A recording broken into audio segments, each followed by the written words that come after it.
Criterio Alternativo en principio era, lo formaron una gente que tenían aspiraciones intelectuales. Un señor que había trabajado aquí en la ONU, que era traductor, y Luque Escalona, que es un tipo que había estudiado en Relaciones Exteriores, pero nunca le dieron un cargo diplomático, había pertenecido al 26 de julio, conocía casi todo el mundo de la revolución, pero no lo habían dejado montar en el Granma. O sea, venía hacia el Granma, estaba en México, y lo dejaron en México, con el grupo de gente que dejaron. Entonces cuando regresó, bueno, era el 26, y había tratado de venir. Y le dieron carguitos bajos y eso, pero después empezaron a perseguirlo. Porque tú sabes, esas cosas raras entre ellos mismos. Y muchos de los que eran sus amigos eran generales, después, o en principio comandantes, jefe de esto, viceministro. Y por X razón, nadie le dio nada y el país se fue reconcomiendo, digamos, ¿no? Entonces estas dos personas fueron los que fundan realmente Criterio Alternativo y captan a María Elena. Y María Elena me lo hizo a mí. ¿De qué año estamos hablando? Año 90. Año 90. Sí, mediados de los 90 fue. Yeah. Del año 90, no de los 90, del Sí, año del año exactamente 90. Sí. Y entonces, la carta fue en marzo de 91, marzo o abril. ¿y qué buscaba Criterio Alternativo exactamente? Nosotros nos aterramos, Marilena y yo específicamente, mucha gente supongo que también, otras personas. Había gente comentando eso en la unidad, con eso del periodo especial y la opción cero. Y que ya estaban por allá por donde vivía mi mamá, que cada uno supiera para qué cueva tenía que irse cuando hicieran la opción cero y todo eso. Y mi mamá se va a morir. Toda la gente que yo conozco, la mitad se va a morir, hasta yo me voy a morir. ¿Cómo te van a meter por un campo sin transporte a que tú mismo te siembres tu boniato y tu yuca como si fuera un taíno? Y de los quitones que van a escribir, en las palmas, en las hojas de las palmeras. Y entonces ya tú sabes, estábamos en esa discusión, y dije, sí, pero el problema no es discutir, hay que hacer algo, hay que formar un escándalo. Vamos a hacer una carta fiel, no, hay que formar un escándalo que se entere el mundo entero. Eso no se para con carta ni nada de eso, eso para que ellos relativamente frenen un poco, tienes que meterle un escándalo. Y entonces el escándalo se dio, y se dio la carta esa a los Diegos, una gran división en la unidad. Sí. Mucha gente que no firmaron después le decían, no, para que estén en contra, decían, pero lo que están diciendo es de verdad. Entonces se dieron cuenta que era cierto. Porque cuando nosotros después nos tuvieron, se lo dije, ¿tú piensas que la gente de la unidad quiere que tú le mandes para los campos, para Win y eso? No, nadie quiere ir para ahí, nadie quiere. Es decir, que la idea de la carta de quién surge entonces, tuya. Sí. Sí, y yo soy el que la hice, yo la redacté y entonces después la firmaron. ¿Y entonces qué papel tenía Luque Escalona y Rivero? Perdón, no, Luque Escalona, ¿qué papel tenía en eso? No, Luque Escalona la firmó. Ya en ese momento el otro señor ya no era. Nada, y se puso bravo porque eso era demasiado intelectual, lo que estábamos haciendo, y que él quería, pero él era, ¿cómo decirte? Como esta posición de Venezuela, ¿no?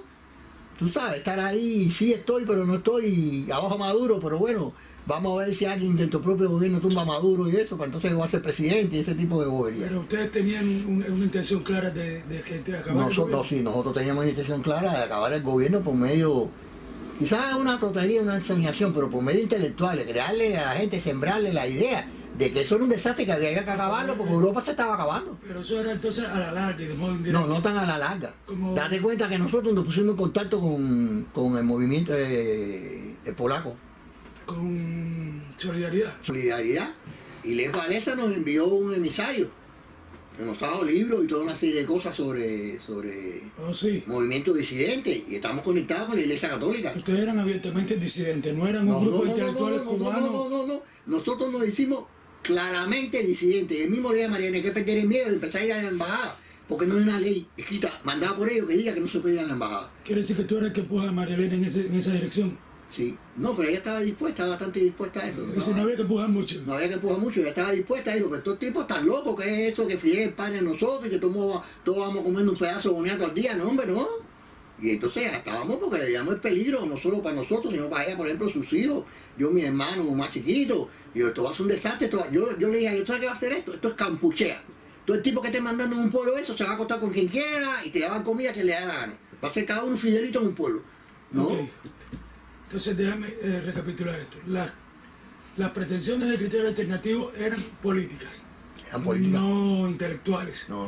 Eran políticas. Aunque fuera por medio intelectual, nosotros creíamos hasta cierto punto reeditar lo que había hecho Solidaridad allá Pero Solidaridad era un movimiento sindical, ¿no? Yo sé que era sindical, pero después englobó todo el mundo. Nosotros no teníamos nadie que le diera por empezar ese sindicato, nosotros fundamos sindicato. ¿Oh, sí? Sí, formamos una asociación de médicos independientes aparte de eso. Mandamos cartas a la Organización Internacional del Trabajo diciéndole que Cuba estaba violando las leyes internacionales porque la CTC era obligatoria. Y que la Organización Internacional del Trabajo decía que los sindicatos tenían que ser independientes, que cada quien que le diera la gana podía fundar un sindicato. ¿Y qué pasó con esa asociación de médicos? No, esas cosas después se fusionaron, a nosotros pudimos pensar que nos desbandaron. Y nos dijeron, ¿ustedes quieren irse? Vale. A mí me dijeron, el problema es que tú eres muy... Me dijeron así a mí, no estoy diciendo para hacerme pero me dijeron a mí. Cuando vieron que después yo era el cerebro un poco detrás de todos esos números, me dijeron, tú eres muy inteligente, tú no haces nada que viole claramente las leyes, pero tú estás tratando de disolver la sociedad cubana. Digo, lo claro, esto no sirve. Esa forma que tú tienes de sociedad cubana no sirve. Vamos a disolverla. O sea, como que era un disolvente. Que yo le decía a la gente para empezar, que no pagaran el CDR, que no había una ley que obligara a pagar el CDR, que no fueran a las guardias, que no pagaran la MTT. Digo, no les pueden hacer nada, legalmente no les pueden hacer nada, lo van a presionar pero no pueden hacerle nada. Y nosotros lo hacíamos en papel y lo distribuíamos. Esto por eso fue que yo estaba tan molesto. Eso lo hacía. Pero nunca íbamos a hacer un atentado a General Tani y vamos a matar a Fidel, ¿no? Pero eso lo hacía Criterio Alternativo, Sí. imprimía papeles con... Y por una impresión de esa de papeles fue que al final nos detuvieron. Oh. En noviembre del 91. No fue Fue por la todo carta. todavía de Criterio Alternativo, duró un año o algo así. No fue por la carta. No, por la carta empezaron a como a tirarse, pero en ese momento Vargas Llosa, Gabriel Infante, Carlos Alberto Montaner, no, o sea, Montaner fue que dirigió todo eso en el exterior, buscaron firmas de cantidad de escritores intelectuales y todo, y dijeron que nosotros no estamos violando ninguna de las leyes internacionales ni cubanas.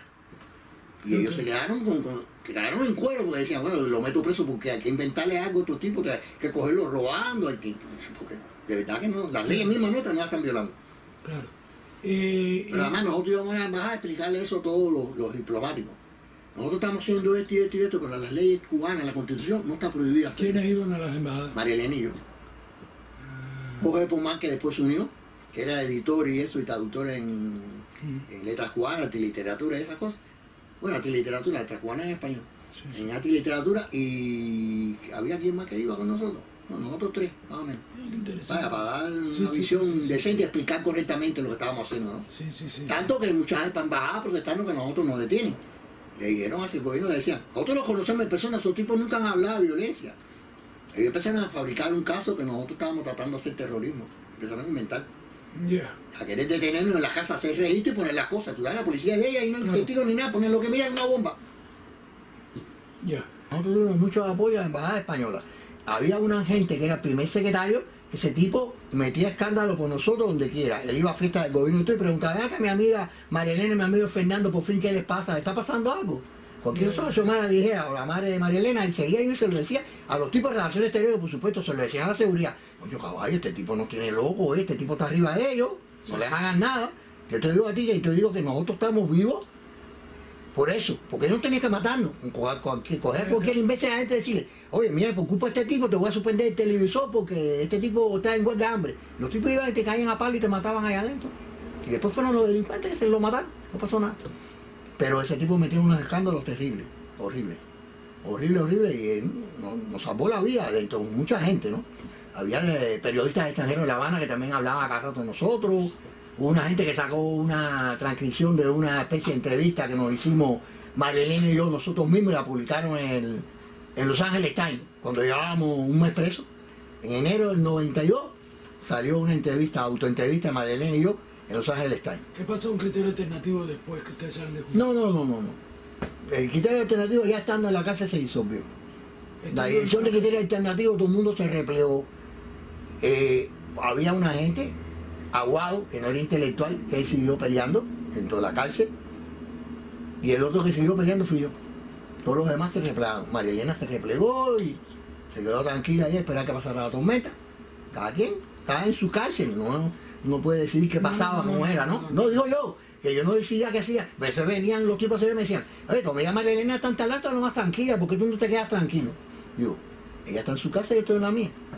Yo tengo mis condiciones aquí, las mías, las que no me gusten, no me gustan, y voy a meter bateo por ella. Criterio Alternativo se disolvió. Sí. como organización, o es que ustedes perdieron contacto unos con otros y alguien quedó a cargo de aquello? No, quedó gente a cargo en principio, pero no tenían ese nivel ni esa coordinación como habíamos tenido, y todo lo que habíamos hecho, habíamos discutido con mucha gente.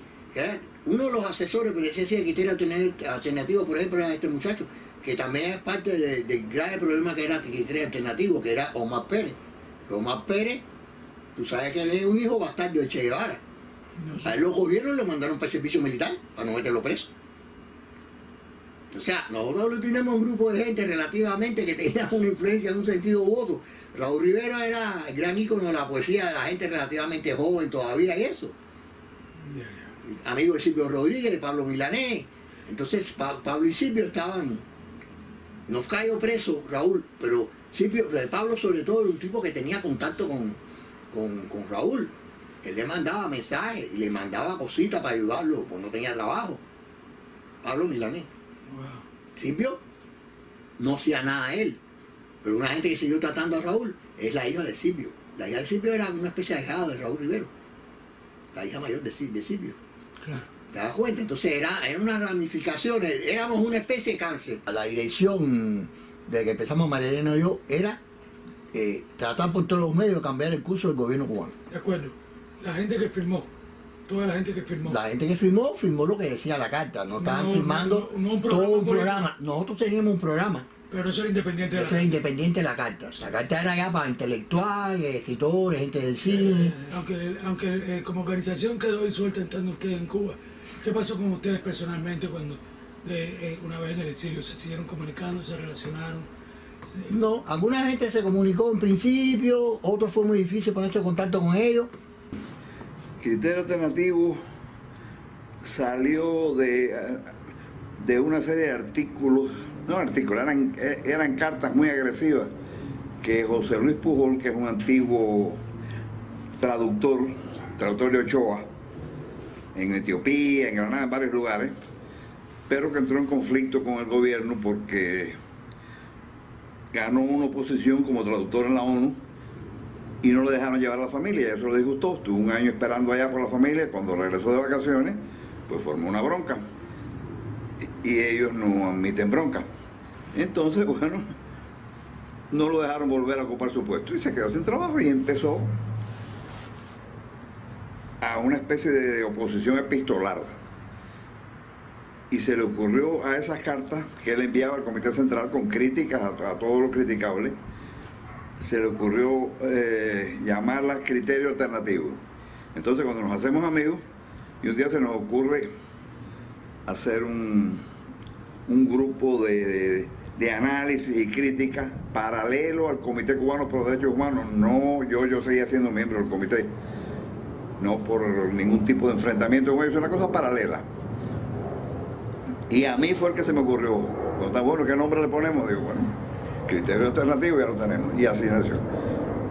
Casi inmediatamente se sumó al grupo María Elena Cruz Varela, y luego otros se fueron sumando, siempre fue un grupo muy pequeño, un grupo de no sé, 10 o 12 personas, pero había mucha capacidad de análisis. ¿De qué año estamos hablando? ¿Qué año estamos hablando? Eso fue en el año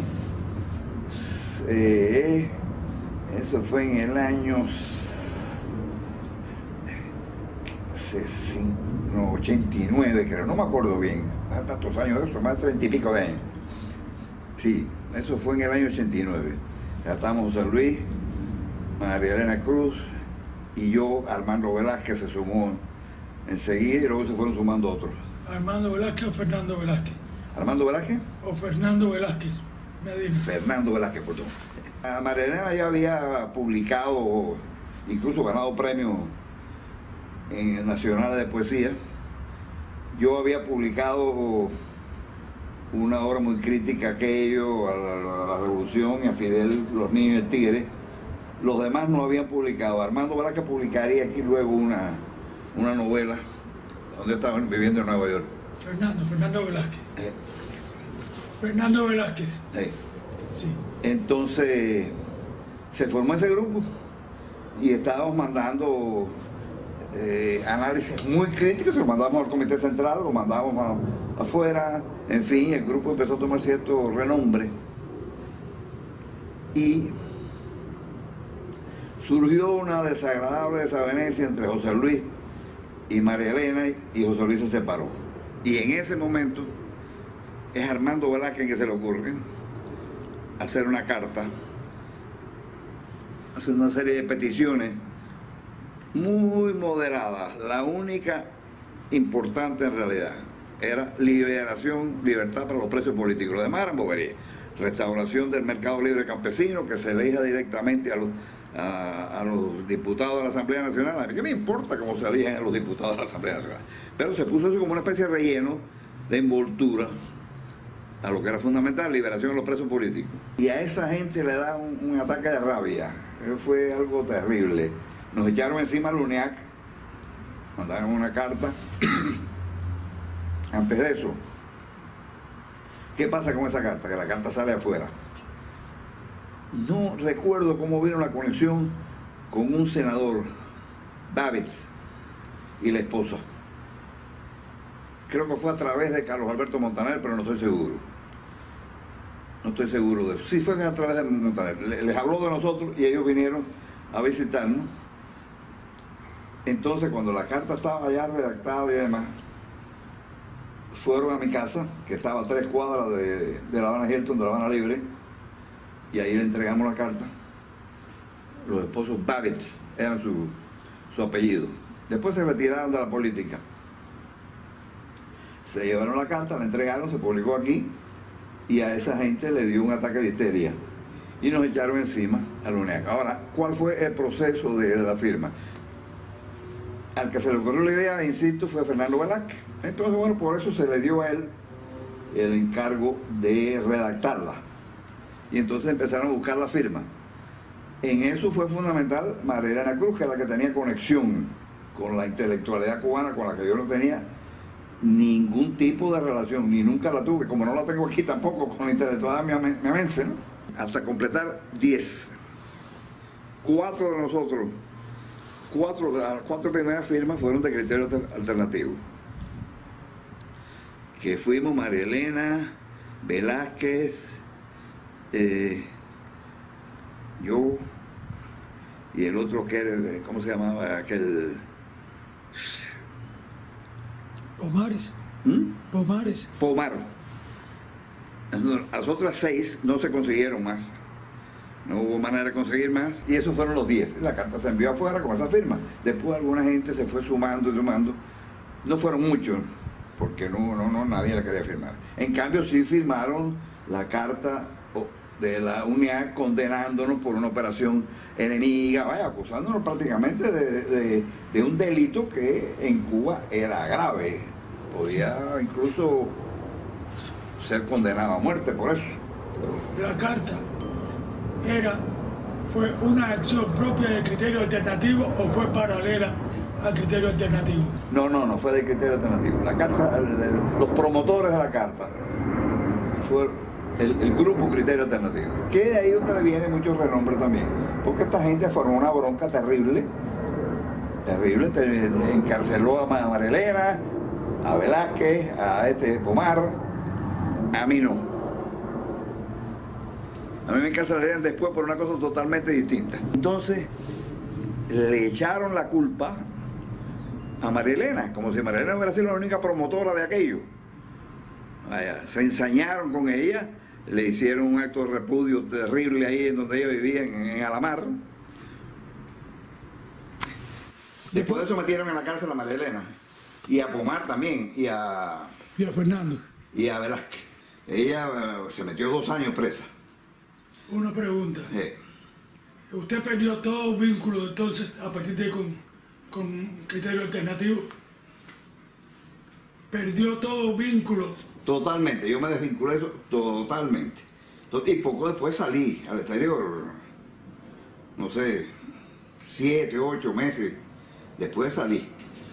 En el plan aquel de expresos y perseguidos políticos que tenía la Oficina de Intereses Americana.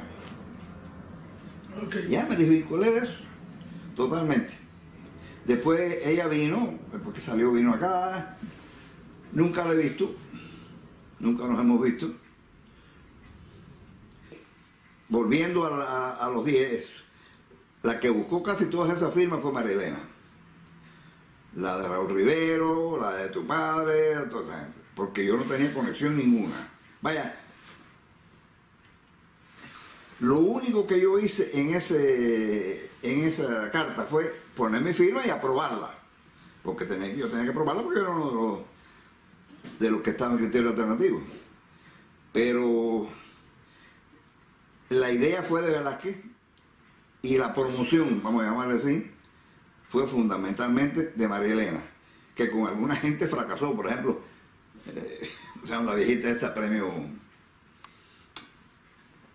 Cervantes, una escritora muy importante. Loinás del Castillo. Exactamente. Dulce María Loinás. Llamó a Dulce María Loinás y Dulce María le dijo, yo no recibo desconocidos. Ella no era tan desconocida, pero bueno, la planchó. ¿Cómo tú te vinculas a criterio alternativo?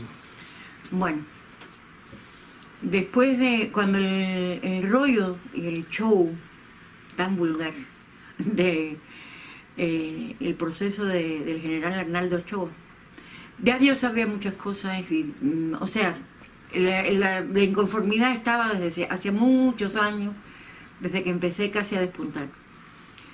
Pero cuando el juicio de Ochoa fue cuando yo me di cuenta, cuando las palabras de Raúl Castro, exactamente, con el discurso de Raúl Castro, que era tan obvio todo, era como decir, bueno, que yo me acuerdo que yo le dije a mis hijos que estaban conmigo, eran pequeños, los dos eran menores de edad, hijos, aquí nada más que vamos a sobrevivir los fuertes y los inteligentes. Y yo no tengo garantía de ser ninguna de las dos cosas. Vivíamos solos los tres. Y ahí empezó todo. ¿Sabes? Como yo sí creo en eso, que tú abres una pauta y todo empieza a entrar. No tienes que salir a buscar nada, las cosas empiezan a llegar. Y entonces me hice muy amiga, iba mucha gente a mi casa, muchos jóvenes estudiantes, sobre todo, no sé por qué, de la Facultad de Matemáticas y de la de Historia, a mi casa. Hacíamos tertulias larguísimas allí, con mis hijos en el medio y yo cocinando y lavando, lo mismo que hago aquí hoy en día prácticamente. Y había entre ellos una muchacha que se llama Thais Puyol. Y brillante la muchacha, brillante, melodita, brillante. Y hablábamos muchísimo y entonces ella un día me dice, ¿tú quieres saber de verdad lo que es esto? Yo te voy a traer un libro. Y me trajo Los niños y el tigre, de Roberto Luque Escalona.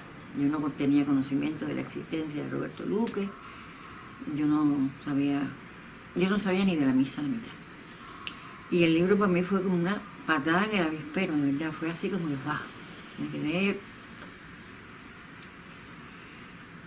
Y entonces por ahí se fue desenredando la cosa. Yo le dije que quería conocerlo. Cuando me enteré que vivía en Cuba, pues más me asombré, que quería conocer a Roberto Luque.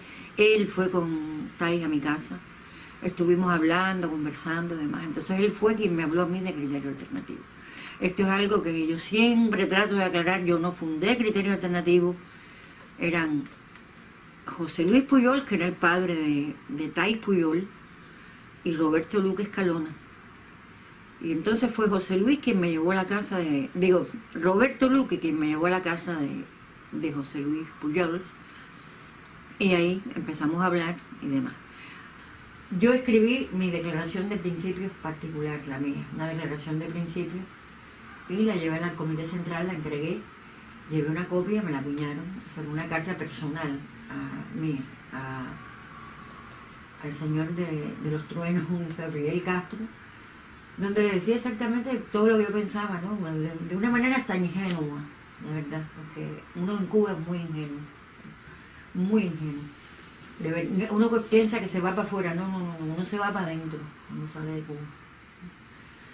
Y entonces, ahí fue que empezamos, poco después, empezamos a reunirnos, a hablar, a debatir, y hacíamos aportes, ¿no? De los tres aportamos hasta que, como una semana, 2 semanas después, más o menos, no sé exactamente el tiempo, se unió Fernando Velázquez, que era amigo, que lo conocí a través de Benny Marqués, que vivía ahí mismo en Alamar, donde vivía yo. Y ya con Fernando, pues, con Fernando es muy generador, ¿no? Es un generador muy apasionado. Y empezamos entonces ya a operar y ya después, tremendamente, pues empezó a crecer aquello. Empezó a crecer. En un momento yo pedí que si podíamos hacer las reuniones en mi casa, ¿por qué? Porque como la única mujer que estaba era yo, y la única que tenía niños era yo no me atrevía a dejarlos mucho solos en la casa, ni nada de eso, ¿no? Reunirnos en la casa, ¿no? En las reuniones que se fueran a hacer, y así se empezó a hacer. Y José Luis un día no quiso más y se fue. Nunca supe exactamente, pero sus razones tendría.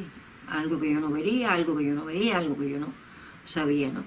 Se fue José Luis Puyol del Criterio Alternativo. Quedaron tú y Luque. De los principales, de los originarios, Luque, yo y Fernando. Después entraron más gente, entró Pomar, Jorge Pomar Montalvo, que entró a raíz de la Declaración de los Intelectuales, creo. Un poquito antes, un poquito después. Eso es Criterio Alternativo. O sea, yo me sumé, yo fui la tercera pata del banco de Criterio Alternativo. Yo no empecé Criterio Alternativo. Y siempre lo he dicho, aunque siempre me pone fundador, bueno, anyway, tú sabes. Que también fue esto es comprensible. De algún modo, tú fuiste, por el hecho mismo de ser mujer, entre tantos hombres, ser poeta, y recuerda que lo que puso a Criterio Alternativo en Candelero fue la carta. Y la carta sí es tuya. La carta es de Fernando Velázquez Medina. Es una idea de Fernando Velázquez Medina. ¿Cómo surge la carta de los intelectuales? Bueno, la declaración surge un día que tenía yo que ir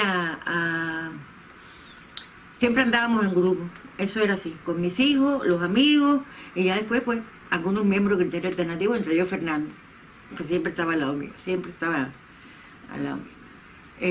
Íbamos en una guagua, yo llevaba los bultos de ropa a lavar a casa de mi mamá en la Loma de los Zapotas, allá después de la Bien del Camino, porque ella tenía lavadora y la mía estaba rota. Y Fernando me dice, oye, ¿por qué no hacemos, en la guagua, con la guagua llena de gente, ¿por qué no hacemos una cosa con los intelectuales y recogemos firmas? Mira que, bueno, estaba ya asomando el periodo especial, y yo lo miré y le dije, con tan buena voz no mandes a cantar, redáctale, vamos a ver lo que hacemos, ¿no? Así fue como, exactamente fue, él la redactó, todos la leímos, quizás se le harían algunos pequeños cambios, pero esencialmente es la misma carta que escribió Fernando Velázquez Medina. Y empezamos la recogida de firmas, y la carta no era de Criterio Alternativo, la carta era una carta de los intelectuales. Quiero saber eso. Sí. Quiero saber eso. ¿Cuál es el vínculo entre Criterio Alternativo y la carta? Bueno, que la idea surge de un miembro de Criterio Alternativo, ¿no? Hay tres miembros de Criterio Alternativo que firman, hay uno que después se incorpora a la raíz de eso y firma también, que se hace miembro de Criterio Alternativo, pero Manuel Díaz Martínez, por ejemplo, nunca fue miembro de Criterio Alternativo. Fue una carta hecha a título individual, por miembros de Criterio Alternativo, pero a título individual. A título individual. No fue una carta partidista, ni grupal, ni de nada de eso. No te vinculaba a Criterio Alternativo como tal, la carta. Porque no estaba hecha a nosotros, el grupo Criterio Alternativo. No. Era de escritores que posiblemente sí éramos principiantes, a otros escritores que podían no ser principiantes o tener una obra consagrada. No, había un buen team allí, estaba José Lorenzo Fuentes, Manuel Díaz Martínez, mi papá, bueno, un buen team. De hecho ahora dice José Lorenzo Fuentes, yo iba para la casa de Lida y José Lorenzo Fuentes cuando me encontré con tu papá. Iba para allá cuando me encuentro con tu papá. Y tu papá firmó allí mismo. A mí eso no se me puede olvidar nunca, porque fue, yo creo que el acto más entregado y más absolutamente de certeza, ¿no? Que yo vi así de... ¿Qué pasa con Criterio Alternativo cuando vienen las repercusiones de la carta? No, con la carta no pasó mucho. Con la carta lo que pasó fue el revolcón de la UNEAC y toda esa cosa brutal que hicieron vulgar de recoger firmas entre los escritores y los artistas. Aparecían escritores muertos, gente que estaba fuera de Cuba, gente que algunos dignamente se negaron a firmar, pero que muchos firmaron, unos porque no querían perder un viaje. Sí, muchos sencillamente por miedo. Sí, Sí, por miedo, por costumbre, por obediencia de vida, por lo que sea, ¿no? Ya, yo no tengo ya idea de por qué en Cuba las cosas se hacen. Yo creo que después de un error, el error original, que fue dejar entrar a Fidel Castro, con todo el apoyo que le dieron y todo esa cosa romántica, infantil, ¿no? De creer en los Reyes Magos todavía, porque en el fondo es eso, ¿no? Te ofrecen gratuidades y tú crees que con eso ya tienes el cielo garantizado y lo que estás vendiendo en el alma al diablo, por Dios. Yo creo que es una enseñanza eterna porque todavía seguimos en lo mismo. Todavía seguimos en lo mismo y se repite en el mundo, en lugares que no tiene por qué ser así, con los ejemplos que ha habido. ¿Me entiendes? Porque nosotros por lo menos el ejemplo que teníamos estaba muy lejos, en la Unión Soviética. No, pero y ahora no, pero bueno, tú sabes, a lo mejor todo el mundo tiene que pasar esa escuelita. Pues pasó todo eso, fue muy triste porque vi mucha gente que eran supuestamente amigos que firmaron y después se disculpaban conmigo. Y yo como que siempre he creído que todo el mundo tiene el sí y el no. Tú siempre puedes decir no. Si eliges sí, bueno, es tu decisión, que vamos a hacer. Nunca dejé de ser amiga de nadie, ellos dejaron de ser amigos míos porque los perjudicaba. Los perjudicaba. Y bueno, me dieron un mitin de repudio a mí, pero no se metieron con más nadie. Un pequeño mitin de repudio ahí frente a mi balcón, allá abajo, yo vivía en un 5º piso. No pasó mucho de eso.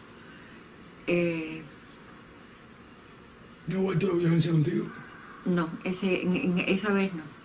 Pero, no, esa vez no, pero no. Después sí. Pero ya como por criterio alternativo, no por la... No por la carta. Ya, la carta fue eso nada más. De la carta lo que trataron por todos los medios de desprestigiarme, o sea, de eso mismo, de que estaba ofreciendo dinero. Abel Prieto en persona fue a visitar a unas cuantas personas, una yo por lo menos, lo sé de su propia voz, que fue Raúl Rivero, que Abel Prieto fue a visitarlo a pedirle que retirara su firma, qué sé yo, y que yo estaba señalada, que yo estaba metida en un movimiento político, que yo era una contrarrevolucionaria. Y Raúl Rivero le contestó con la misma ingeniosidad de siempre, ¿no? Yo hubiera firmado esa carta, a mí no me importa, lo hubiera hecho Caperucita, Blancanieves, o no me acuerdo qué otra persona, o Pinocho, dijo. Lo hubiera firmado de todas maneras, no me importa quién la escribió. Y bueno, no, pues no pasó, ahí no pasó gran cosa. Yo sabía que estaba señalada, pero seguía haciendo mi actividad normal, sí. Lo demás sí pasó, creo que fue, ya sería así.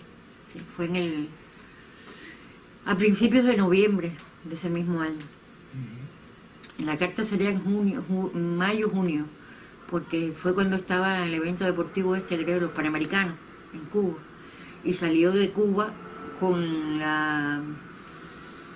Harriet Babi, que después fue secretaria... como decir, embajadora de Estados Unidos ante la ONU, ¿no? Harriet Babi. Ella fue la que se llevó la carta, la que sacó la carta del país.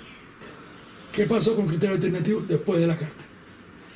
Pues seguimos funcionando. Vino Cuando dice seguimos funcionando, ¿qué era funcionar? Los mismos que estábamos, no se había ido nadie, no había... a nivel de base sí empezó a crecer muchísimo y eso a mí me asustaba, porque yo no hacía proselitismo, nunca. Inclusive una vez vinieron 3 estudiantes a la casa a decir que querían ser miembros y le dije que no. ¿Y cómo la gente se enteraba, participaba? ¿Cómo? Existía una cosa allá, se llama Radio Martí. Claro. Por Radio Martí. Y yo hablaba por Radio Martí, desde Cuba. Yo hablaba por Radio Martí. Y la gente oía Radio Martí. Todo el mundo lo oía. Iban a mi casa. A mi gente que me tocaba en mi casa. Entre col y col abría una lechuga, lo cual a mí tampoco me importaba. Honestamente, jamás viví la paranoia de que puede ser miembro de la seguridad del Estado. Sé que los había. Sí, era lo lógico. Entonces, cuando tú sabes que una cosa es lógica, ponerte a pelear contra eso es una estupidez y una pérdida de tiempo. Date cuenta que es el primer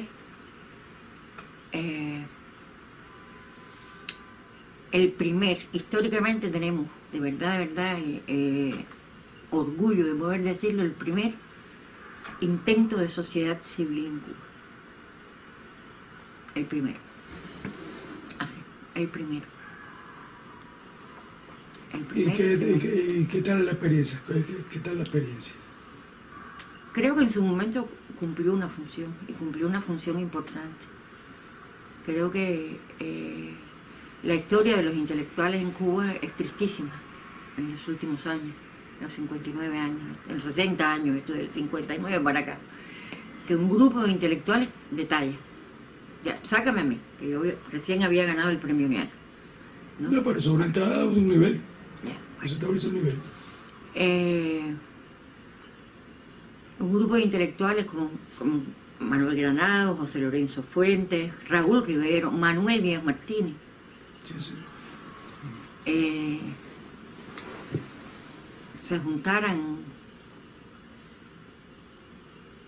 De verdad que es tremendo. Eso tiene que darse la importancia que tuvo